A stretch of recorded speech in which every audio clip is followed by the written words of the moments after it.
Hello everyone, welcome to your second C++ tutorial. And if you remember in the previous tutorial, when we installed code blocks and we ran a program, we used this program, a very basic program, and all it does is basically it prints out hello world. So if you see here, hold on 1 minute, yeah. If you see here, it prints out hello world. So now we're going to discuss about this program, and it is one of the most simple C++ programs that there is. And I know it looks a little odd that all it does is print one line called hello world, and we have to write 9 lines for that. Well, it's not too difficult, trust me. Once we get through these fundamental parts, it will be very easy to program C++. So just bear with me. I'm going to try to break down this program for you into as simple as I possibly can. So let's start from the top. Hash include IOStream. What this is, this in technical terms is called the preprocessor directive. What this does is it includes this header file called IOStream, and we haven't created this file ourselves. C++ comes with it by default with the compiler. So basically what this does is it includes all the files that we use in our program, and in most programs you'll probably need this header file, and we'll be discussing more about header files in later tutorials, but for now all you need to know is this. Now now you may be wondering whether or not a space is required or not.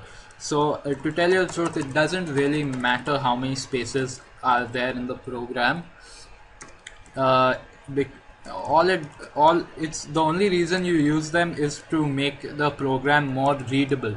It is preferable that you do so, because in later more complex programs you'll see that it's much more difficult to read your code.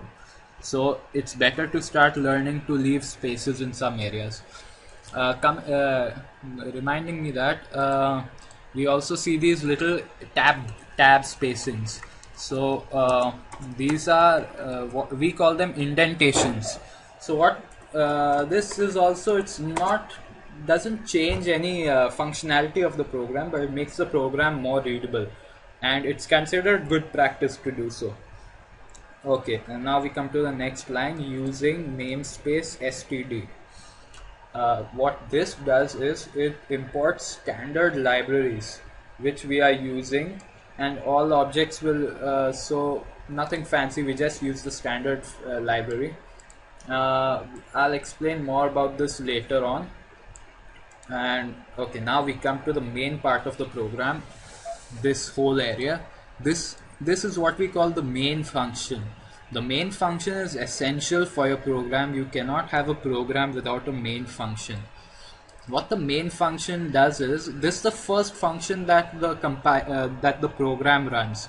You can have more than one function. You don't necessarily have to have just one, but the main function starts the program. Anything written in this function will be executed first, and we see that this is how we declare it: int main.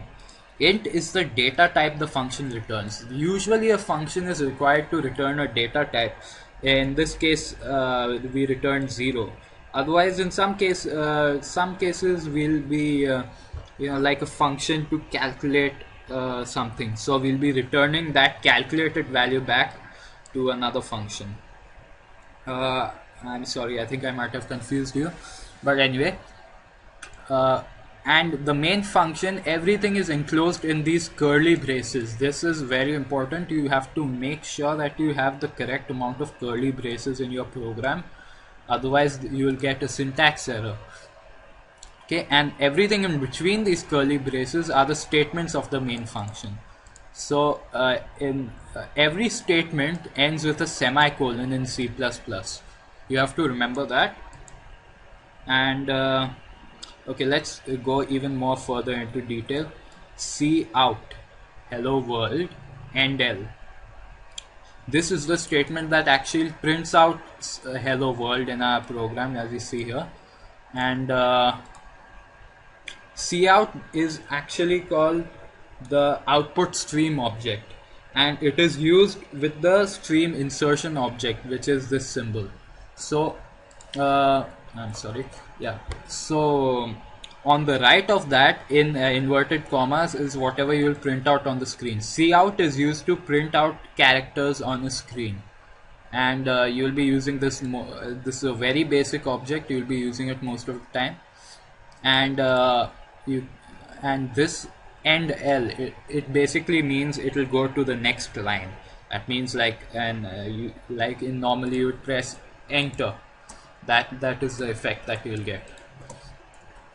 And now return 0. Now remember how we declared main function as integer function, so it will return an integer value, and usually in this case, as you see here, see it process returns 0, so that is what it's returning. If I return 1 instead, I'll have to close this. If I return 1 instead, you will see that the process returned 1.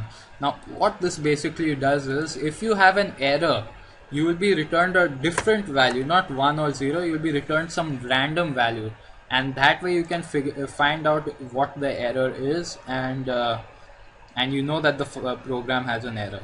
So that is useful, and that's pretty much it. I think I stuffed a lot into your head for the first time programmer, but if you can understand this, then you should have no problem in later C++ tutorials.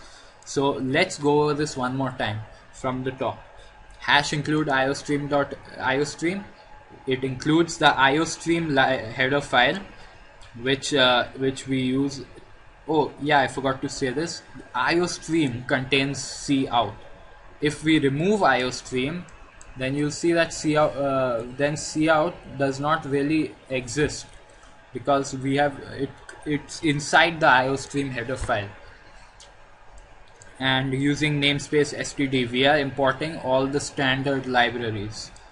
Integer main, this is the main function that is the most important function of your C++ program. It is the first function that runs. Int main should have curly braces in which your statements are included.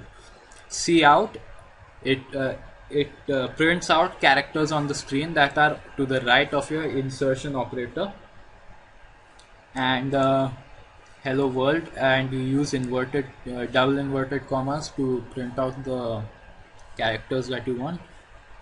End L means end line. It means go to a new line. After that, you see there's a space. When you see over here, you have the space over here. And return 0 returns the 0 integer value back to our compiler. So that's pretty much it, and that's pretty much it for this video. I'll be going over some more things in the next tutorial. So thank you for watching. Subscribe if you want to see more videos, and I'll see you in the next tutorial.